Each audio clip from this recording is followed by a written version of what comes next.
पिछले एपिसोड में सब एक जगह इकट्ठे हो जाते हैं और उन 20 से लड़ने लगते हैं। अब आगे तो एपिसोड 28 के शुरू में वो सब उन 20 से लड़ने लगते हैं। अब की बार वो उन सबका सामना अच्छे से कर पा रहे थे।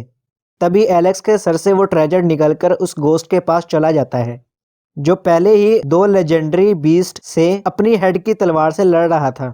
तो वो गोस्ट उस ट्रेजर को लेकर उन दोनों लेजेंडरी बीस्ट को उसमें कैद कर देता है, जिसके बाद वो ट्रेजर अपने आप ही एलेक्स के पास चला जाता है।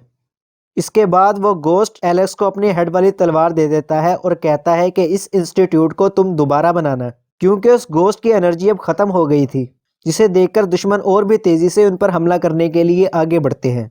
तो एलेक्स और रेड बर्ड उनका सामना करने लगते हैं। इधर बाकी सब भी उन दुश्मनों से लड़ने की कोशिश कर रहे थे, लेकिन दुश्मन उन पर भारी पड़ रहे थे।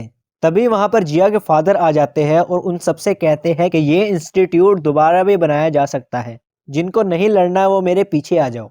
जिसके बाद वो एक पोर्टल खोल देते हैं, तो सब लोग उनके पीछे आने लगते हैं, पर वो दुश्मन उन्हें ऐसा नहीं करने दे रहे थे, जिसे देखकर ली अपने लोगों को बचाने के लिए एक शील्ड बनाता है ताकि वो सेफली उस पोर्टल में चले जाएं। लेकिन वो बीस्ट मिलकर उस शील्ड को तोड़ते हुए उन्हें भी मार देते हैं। ये देखकर फिन भी उनसे लड़ने के लिए जाता है, पर वो भी अपनी जान गंवा देता है।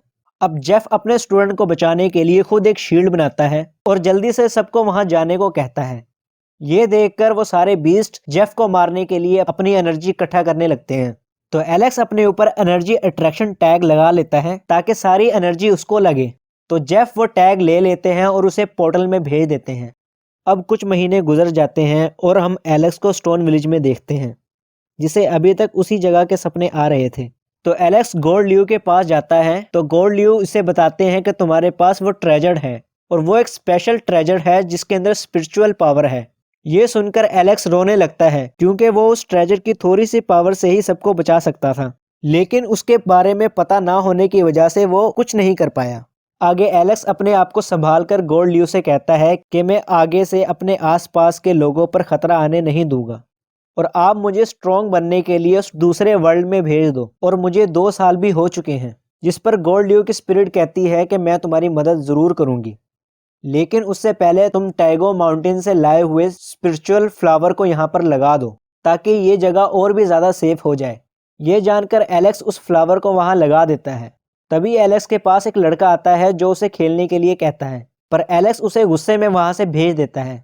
आगे एलेक्स अकेला बैठा हुआ था। तभी उसके बाद शेन आते हैं और उससे कहते हैं कि उस लड़के और बाकी सबको नहीं पता कि हम तुम्हारी हेल्प कैसे करें, इसलिए बस वो तुम्हारा ध्यान कहीं और लगाने की कोशिश कर रहा था। ये सुनकर एलेक्स रोने लगता है और कहता है कि मेरे अंदर इतनी काबिलियत नहीं है और मेरी ही वजह से इतने लोग मारे गए। जिस पर शेन उसे बोलता है कि तुमने अब तक जो भी किया वो तुम्हारी तरफ से काफ़ी है, इसलिए तुम अपने आप को गुनहगार मत समझो। रात को हम उन सबको खाना खाते हुए देखते हैं, जहां एलेक्स उस लड़के से माफ़ी मांगता है और उसे दोस्ती कर लेता है। अगली सुबह एलेक्स ये डिसाइड करता है कि वो पुरानी बातों को भूलकर अपनी प्रैक्टिस पर ध्यान देगा। इसलिए वो गोल्ड ल्यू के पास जाकर कहता है कि आप मेरी स्पिरिचुअल सोल को दूसरे वर्ल्ड में भेज दो, ताकि मैं अपनी पावर जल्दी से जल्दी बढ़ा सकूं। ये सुनकर गोल्ड ल्यू उसे एक स्काई बर्ड एसेंस देकर उसे दूसरे वर्ल्ड में भेज देते हैं। और इसी के साथ ये एपिसोड यहीं ख़त्म हो जाता है।